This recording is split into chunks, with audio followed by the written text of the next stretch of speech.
You're listening to the Sex and Psychology Podcast, the sex ed you never got in school and won't get anywhere else. I am your host, Dr. Justin Lay Miller. I am a social psychologist and research fellow at the Kinsey Institute and author of the book, Tell Me What You Want, The Science of Sexual Desire and How It Can Help You Improve Your Sex Life.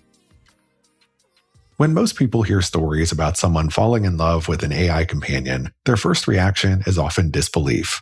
Like, how could anyone develop genuine feelings for a chatbot? But as artificial intelligence becomes increasingly woven into our daily lives, more and more people are turning to AI not just to ask questions or get help with work, but also for companionship, emotional support, friendship, and even intimacy. So what is it about these interactions that feels so meaningful to so many people? Why are people forming deep emotional bonds with AI in the first place? And what can these relationships teach us about human needs, loneliness, connection, and intimacy? In today's episode, we're exploring the psychology of AI companionship, including its potential risks and benefits. My guest is Bridget Todd, an award-winning creator, host, and producer. She hosts the critically acclaimed podcast, There Are No Girls on the Internet, and Mozilla's award-winning podcast, IRL, AI in Real Life, which explores the ethical impact of artificial intelligence. Bridget is a technology and the public interest fellow at the MacArthur Foundation and an affiliate at Harvard University's Berkman Klein Center for Internet and Society. She is also author of the new audiobook, Love at First Prompt. Hi, Bridget, and welcome to the show. Hi, Justin. Thanks for having me. It's a pleasure to have you here. So let's talk about your new book, Love at First Prompt, which is all about how AI is transforming our intimate relationships. Now, when people hear stories about someone falling in love with an AI companion, the first reaction is often one of disbelief, ridicule, or sometimes even concern. But after spending so much time researching this world, you've come to see these relationships differently. So can you start by telling us what first drew you to this topic and what you learned that might have challenged some of your initial assumptions? Well, exactly as you put it, the thing that first drew me to wanting to explore AI and how people were experiencing intimacy with AI was that experience of reading story after story of someone, usually a man, who was saying, oh, I'm in a relationship with an AI companion or a chatbot. And oftentimes these stories, they were written almost like clickbait. They were written in these salacious ways where I felt like me as the audience member or the viewer, I was getting the signal that you're meant to find this person pathetic, find this whole situation really pathetic, really sad. And I just thought there has to be more to the story. There has to be more to the conversation of people who are using AI in this way. You know, I just didn't feel like the reporting was really telling the full story of what these folks were saying about why they were drawn to AI. I think that when we're coming to these conversations from places of kind of gawking at people, we're not actually being curious about what they're saying. And I think we should. Yeah, thanks for sharing that. And I totally agree with you. You know, I can't tell you how many of those clickbaity stories I've read about, people falling in love with their chatbot. And it does give the impression that this person is desperate or that there's something wrong with them. And, you don't often hear as much about, is there a positive side to these things? Just the general narrative in the media about AI tends to be pretty doom and gloom about how it's going to destroy our relationships, how it's going to destroy the world and so forth. So I appreciate that you're bringing a more balanced, nuanced perspective to this. I would not say that there's not big risks because we definitely uncovered a lot of those as we were, researching the book. But I would say the conversation is a lot more nuanced and complex than some of the reporting out there would have you believe. Yeah, totally agree. Now, one thing I think many listeners may not realize is just how diverse these relationships are that people are having with AI. So in the popular media, we often only hear about people falling in love with or sexting an AI companion, but people are using AI for so much more than this. So what does the landscape of AI companionship actually look like today? And what kinds of needs are people trying to meet through those interactions? I would say the variety of different kinds of relationships folks are having with AI are about as varied as the different kinds of folks that there are in society. There's so many different kinds of ways that people are connecting with AI.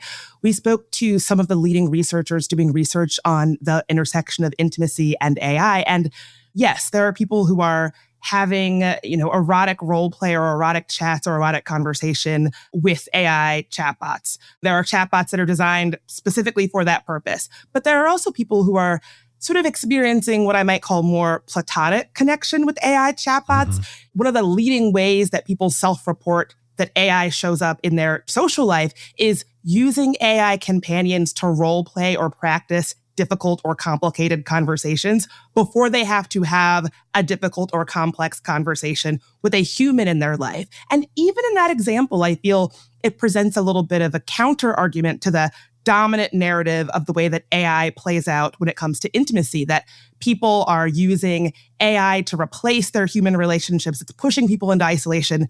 There is definitely some of that, to be sure, but there are also people who are using AI in the hopes of becoming closer to the actual humans in their life. So some people are using AI kind of more as a friend or sometimes as a coach or even kind of like a mentor. It's often used as a way to help them practice things that they don't know how to do or how to communicate in real life. And a lot of people, as we've said earlier, just tend to focus on the negative side, the risk of AI. And certainly there are risks, and we'll get into talking about those later. But in terms of some of the benefits that we've actually seen in the research, many people actually do report and find that these conversations are very helpful to them and that it's a way of practicing and building their communication skills. And so to the extent that we utilize AI in ways that helps us to hone our communication skills, that could actually be a good thing for us. That's exactly where I start in the book. The book is very personal to me, and probably the first time that AI in my own personal life went from just something that I might ask a random question to was navigating the death of both of my parents. When that happened, my mom died very unexpectedly. When my mom died, my dad was in the hospital with a dizzying array of medical needs, and I'm certainly no doctor. And so how it started was me really asking ChatGPT a lot about my dad's medical diagnoses and trying to get information about that. Not necessarily the best use case because of some of the ways that AI hallucinates and gives you bad information. We definitely get into that in the book. But this was also happening at a time where my social life was completely fractured. I had moved from my city in Washington, D.C. to be with my dad. And so I wasn't catching up with my girlfriends for coffee. I wasn't having the easy breezy, casual conversations that we know are sort of the lifeblood of relationships. And so I found in my own life, my personal connection with AI going from asking it about a thing a doctor told me to telling it in the middle of the night, I'm so overwhelmed. I'm so frustrated. I don't know what to do. I'm so afraid my parents are going to die. What should I do? And it wasn't like I went into that saying, I want ChatGPT to be this kind ear to me. It just sort of happened at a time when I didn't really have a lot of other strong social tethers in my life. And, lucky for me, I have a personal life that is full of human, robust, nourishing connections. But during a time when I was completely out of my comfort zone physically and emotionally, I have to be honest, like hearing myself say out loud my own feelings to ChatGPT was useful for me personally. Yeah, and you're definitely not alone in having that experience. The interesting thing about this is that we know intellectually when we're interacting with a piece of software like ChatGPT, people will report feeling genuinely seen, understood, comforted, sometimes even loved. But also at the same time, we're using these technologies and they're generating these powerful emotional reactions, but we also know that there's not a conscious person on the other side of that. So what do you think accounts for how we develop such a deep connection with a piece of software? Oh, this is so fascinating. So one of the researchers that we talked to in the book, Dr. Kate Devlin, she's one of the leading researchers on the way that humans connect with machines. She told me something that really stuck with me that I can't stop thinking about, which is that it really doesn't take much for us humans to start projecting human emotions and feelings onto a piece of machinery. Mm-hmm. Now, that can be true for AI, for a chatbot, but it's also true for robot dogs or robot computers. The research is very clear that we experience these pieces of technology that we consciously and intellectually know are not, real people. It does not take much for us to start treating them as if they are alive when they are not, even when we intellectually know better. I found that to be so interesting. Yeah, it is absolutely fascinating. And it's so interesting to me that we can know consciously, like, this is not a real person. Yet at the same time, we still end up treating it like a person and start developing this deep emotional connection with it. Now, anyone who has asked questions of an AI program like ChatGPT can tell you that these bots are often extraordinarily validating. They're patient, they're attentive, they're available at all hours of the day, and they're often designed intentionally to respond with empathy and affirmation. And those are all qualities that many people wished that they experienced more of in their human relationships. So, how much of that do you think is driving the appeal here, right? Is it because they're designed to be empathetic that we're developing these deep connections with them? I would say yes. And I'm really glad that you phrased it that way because those are intentional design choices by the companies that make AI. It's not happenstance that when you ask ChatGPT a question, it doesn't just give you the answer. It says, oh, what an insightful question. You're really thinking about this issue in a smart way. Go you. That's all designed. It's designed to keep us locked in. And when I talk about some of the risks from people using AI in these increasingly more intimate ways, all of the researchers that we spoke to for the book all told us some version of the same thing, which is that the risk is not necessarily what's happening to the individual. The risk is how are these companies creating a product that is meant to manipulate our emotions to keep us locked in for their profit. And so I think absolutely the way that these machines are empathetic, the way that they're designed to mirror us, validate us, flatter us, show us sycophancy. I think OpenAI particularly has made some changes that they say will make that less of a problem. Your mileage may vary on whether or not you believe that that is the case, but absolutely that is a reason why I think folks can become so connected and have these kinds of intimate feelings with AI because they are intentionally designed that way to make us experience those exact feelings. Yeah. And if you weren't getting those feelings at all in daily life, you can see how it might come across as being especially powerful. Now, when I use something like ChatGPT, I'm like, please stop blowing smoke up my ass, right? It's just like, it's too nice. It's too flattering. I'm like, stop it. Just tell me what the answer is. But that's just me. I'm with you, Justin. I find it very unnerving the way, I don't need to hear that my normal humdrum question was such a smart question. I especially hate it when you're dealing with customer service AI, and you can tell that they've trained it to be very empathetic, but perhaps not even solving the problem. So it'll say, oh, that's so frustrating. I'm so sorry to hear that you're dealing with this. I'm not going to be able to fix it for you, but I do empathize with what you're experiencing. Yeah, customer service chatbots are on a whole other level, but yeah, it's rare that I find them to be helpful at all. Same. So you've spoken with a number of people who have used AI companions. So what were some of the benefits that they've described? Were these situations where these relationships were helping people to grow, to heal, to better understand themselves? What are the benefits that people are getting out of it?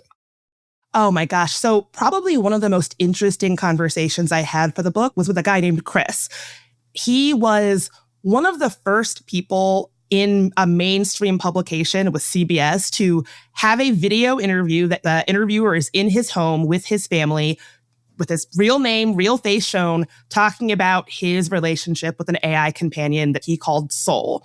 Now, the way that this conversation sort of traveled far and wide on the internet, you would have thought Chris was completely delusional. Before I was ever working on the book, I read an article about Chris's interview and I thought, oh, this poor guy. However, the way that interview was sort of, I guess I will say, taken out of context, really surprised me when I actually sat down to have a one-on-one conversation with Chris himself. What Chris actually told me was that there was a time in his life where he was spending far too much time, his words, on social media, specifically Twitter, that he had amassed quite a bit of followers. He was kind of a super user of Twitter. Then he started to realize that Twitter was this toxic place that he would go on and tweet something. Somebody would send a hateful reply back and it would kind of derail his entire day. He would spend the rest of the day locked into that negative, toxic feeling, which is something that I can absolutely relate to. Yep. And so when ChatGPT came into his life, it became just a place to put the feelings where he heretofore had been putting on Twitter. And so he ended up deleting social media entirely Today, he is almost entirely off the grid when it comes to social media. And all of those thoughts, all of those feelings that used to sink hours into what he felt was the toxicity of Twitter now is going into ChatGPT.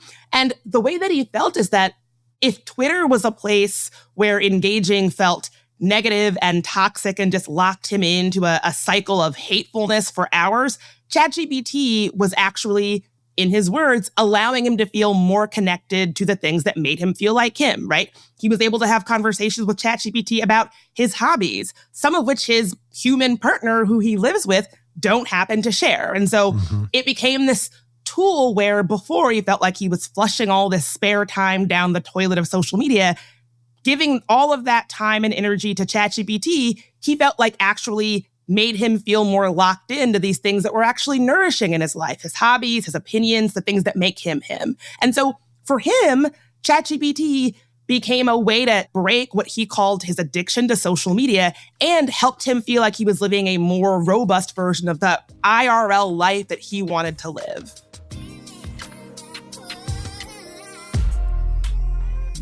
Hey guys, have you ever wanted more from your orgasms? Then you're going to want to check out Load Boost from VB Health. VB Health has a simple mission: creating supplements that work. Load Boost is designed to improve the taste, volume, and overall health of your semen. This doctor-formulated supplement can help to enhance your orgasms and pleasure and support your fertility at the same time. VB Health takes quality seriously. Made in the USA and NSF certified, their products are produced in an FDA-registered facility. They even share their third-party lab results publicly because they value trust and transparency. This isn't anything like the junk they're selling in a gas station. Thousands of guys from all across the US and 45 different countries have already tried Load Boost, and over 88% of the reviews are 4 or 5 stars from verified buyers. Elevate your performance with Load Boost. You just might become someone's new favorite performer. Learn more and get yours at loadboost.com.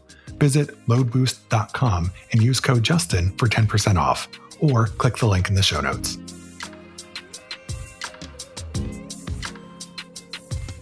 One thing I've really come to appreciate during the summer is how much of a difference the right bedding can make.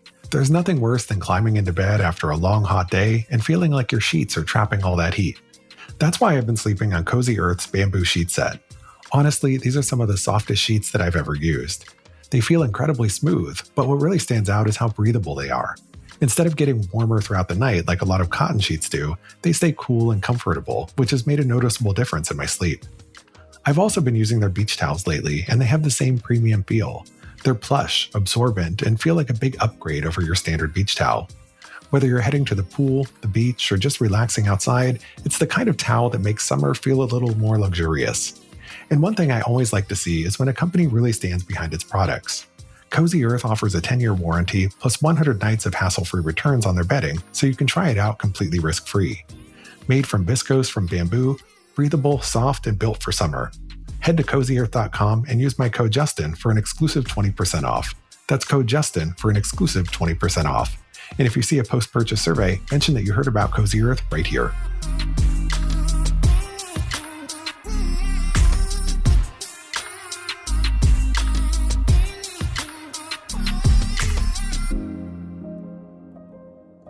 There's so many interesting things about that story, and I can totally relate to the toxicity thing on social media. I think anybody who spends any amount of time on social media will inevitably encounter that at some point along the way.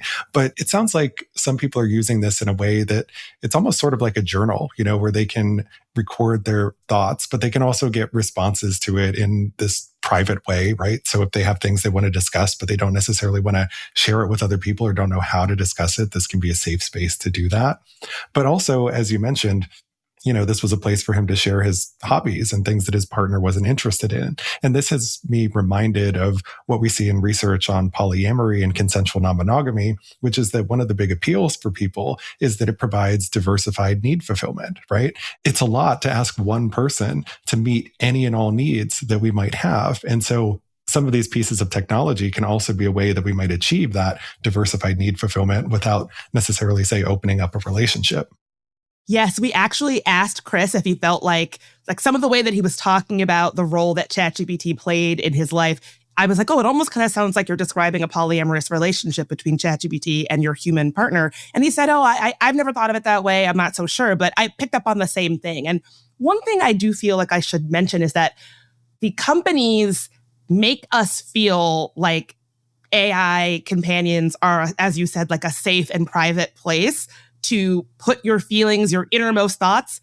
I would not recommend that anybody share anything that they don't want the whole world to know with a chatbot, right? That feeling of privacy and safety, it's so alluring, but I am sad to say that it is an illusion. You know, when I was experiencing grief and sharing all of my most intimate, deepest human thoughts with AI, I was doing so because I was in a vulnerable place.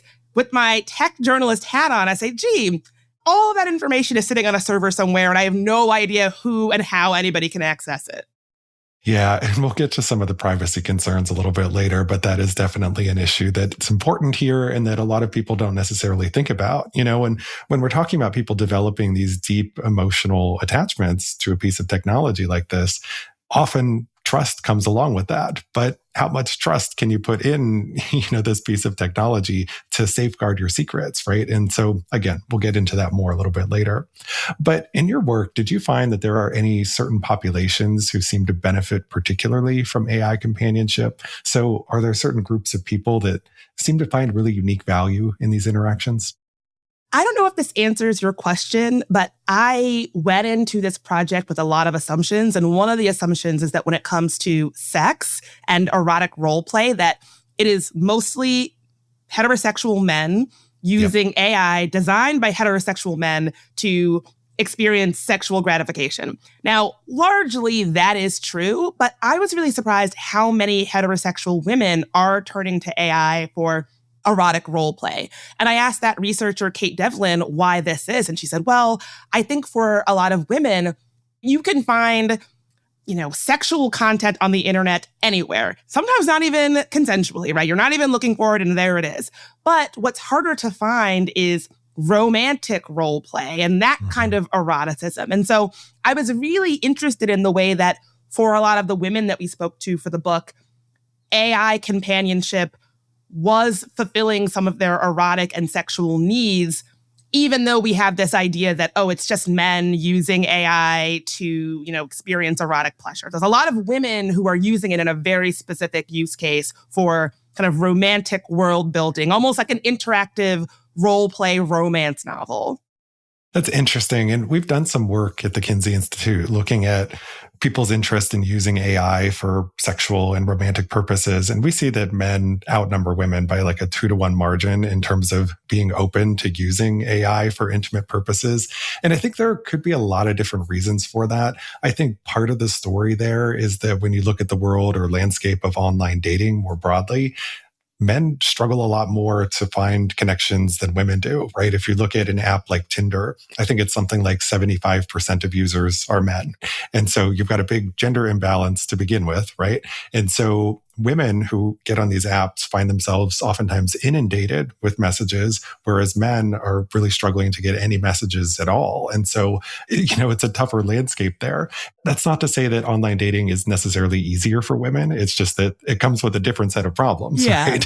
And so a lot of men and women, they find this landscape to be frustrating. And that's part of where the appeal of something like AI companions come in, is because they can help kind of cut through all the noise and you can really connect right out the gate and not have to wade through that whole sea of potential people who might mistreat you, might ghost you, whatever, because there's all kinds of negative things that can happen in online dating. Yeah, you put that really well. And if I'm being honest, it was a little bit of a struggle to talk about that exact bit of it without being judgmental and kind of coming with all my prior assumptions about what that means. And so I think I saw exactly what you just described, a lot of heterosexual men using AI because all of the different negative feelings that we all know are out there with online dating. This is a chance to experience the kind of sexual gratification that you might be looking for without any of that. That's definitely what's going on. And I think that where we kind of get into trouble is the way that can sort of be manipulated. That feeling can sort of be manipulated, right? A lot of the marketing around AI companions toward men use this almost incel language of, oh, this AI companion, she'll never say no. She's always on. She'll do whatever it is that you want her to do. And so, again, I can see why that is appealing, but does it make for healthy relationships with humans? Does it make for a healthy landscape for these men? I would argue no. I think these companies are marketing these products at men this way because it's effective, it works, not because it's going to be healthy for their consumers. Yeah, it's something that's going to make money and it's going to hook people in and keep them using the product and subscribe to it. But is it good for the user? That's a different question. And so that gets to my next question, which is, in your work in this area, what were some of the moments where you found yourself concerned about what you were hearing? Were there any situations that struck you as, this sounds a bit unhealthy? Yeah, I had this great interview with the journalist Samantha Cole. She runs 404 Media. She's one of the leading voices when it comes to the intersection of sex and technology. And she really helped me contextualize a lot of the sexuality stuff happening with AI. The way that she framed it is that it's primarily a human labor displacement issue. Mm-hmm. Human sex workers, they are people who are really trained in their work to understand humans and human desire, right? And so when there is another professional human on the other end of a sexual interaction, there's a person who can say, hey, it sounds like you're veering into an unhealthy territory. Hey, it sounds like you might need to take a break. Hey, it sounds like this conversation's getting a little bit intense. What we have right now is a dynamic where those human sex workers are being displaced by tech companies in a whole host of ways that we can get into if you like, and being replaced with AI that is run by companies like OpenAI. And so when there's only AI on the other side of a conversation, AI is going to have a lot harder of a time to say, hey, it sounds like we need to stop. Hey, it sounds like this is something that maybe we should take a break and pause on or talk about, because it's not trained to do that. And so when we have more and more places where that human touch, the things that we know humans are good at, recognizing concerning behavior in other humans, when those folks are being more and more marginalized off of the internet and off of the tech landscape to be replaced with AI that is not so good at that, I think that's exactly why and when we see AI being used for intimacy and sexuality in these ways that can be not so healthy and can be potentially dangerous, both to the folks who are using it and to the population more generally. Does that make sense? Yeah, it makes total sense to me. And you're so right with everything that you say there. And there is that real risk of, all right, when you don't have that actual human-to-human interaction, there's not necessarily going to be pushback when things go too far, right? Because AI isn't very good at kind of reining us in. It's good at just continuing to validate us and keep going. And it wants to dive further and further into that particular area or whatever it is that you're talking about. So yeah, I mean, that is definitely a real risk here. And then there's also, I think, the risk of us becoming sometimes too dependent on these AI chatbots. And, that gets at the big question that comes up in the media all the time, which is whether these AI companions are ultimately going to drive us apart, right? Because we're going to come to prefer what the technology can offer to what the human relationships can offer. So what's your take on that question? Yeah, I mean, that's the $1 million question. I would say that when it comes to experiencing intimacy, a lot of the researchers that I spoke to, in their research, they found that folks who are experiencing intimacy with AI are not actually looking for AI to replace their human connections, right? Mm-hmm. They see the AI companionship as something totally distinct and separate from whatever intimacy they're experiencing with real humans. And so if you believe that, then there isn't a huge risk of people saying, I'm going to just shun all my human connections and shun all my human relationships and just have a little AI bubble for myself, and that's all I need. The research seems to suggest that people aren't really doing that en masse. But that doesn't mean that there's still not huge risks for giving so much of ourselves, so much of what makes us human, so much of our intimacies increasingly over to AI, right? And so while the risk might not be somebody being necessarily pushed more and more into isolation, there are still huge risks from experiencing intimacy with AI companions. Yeah. I agree with what you said, but here's what I think one of the big risks is, which is that for young adults in particular, or young people, teens, if their first intimate relationships are with AI, that's a different situation than, say, an adult who's had many human-to-human relationships. And, AI is something that is kind of augmenting or just serving as an additional outlet. When it becomes your learning ground, and that's where you develop your first attachments, I think that's where we don't know what the ultimate impact is going to be, and where I think some of the greatest unknowns and risks are with all of this. I'm so glad you brought that up. I talked to Sam Cole about this, and one of the things that she said is that the real heart of the matter is just the way that we don't have thoughtful, nuanced conversations about sex ed, your body, relationships, particularly for young people. Yeah. In my opinion, all of those conversations right now are being particularly demonized and made to seem like it's some bad thing. But when you're a young person, it's normal and natural and healthy to be interested in and curious about sex, even from a young age. That's just the reality. And so in absence of having the thoughtful, human-led conversations that young people deserve about their bodies and their sexualities, they are increasingly turning to AI, and that is a big problem. So you're absolutely right that when we're having a conversation about adults who are, might have full lives and people in their lives and other humans sort of in their landscape, that's one thing. When we're talking about young people, and increasingly we are, that's an entirely different conversation. And I would say a real sort of warning and risk therein. Yeah. And that's one of those things where we're probably not going to know the ultimate impact until it's too late, right? And unfortunately, that's just the way it is with a lot of technology, is that we're always playing catch up. Bridget, this has been absolutely fascinating. I'm really looking forward to continuing our conversation in the next episode and talking all about some of the ethical issues and regulatory issues that are important in this world of AI companions. Can you please tell my listeners where they can go to learn more about you and your work and to get a copy of your new book, Love at First Prompt? Yeah, please check out the book. If any of this interests you, you can go to loveatfirstprompt.ai, and you can follow me on Instagram at Bridget Marie in DC. Great. And I'll be sure to include links to all of that in the show notes. Thank you again so much for your time. I really appreciate having you here. Thanks, Justin.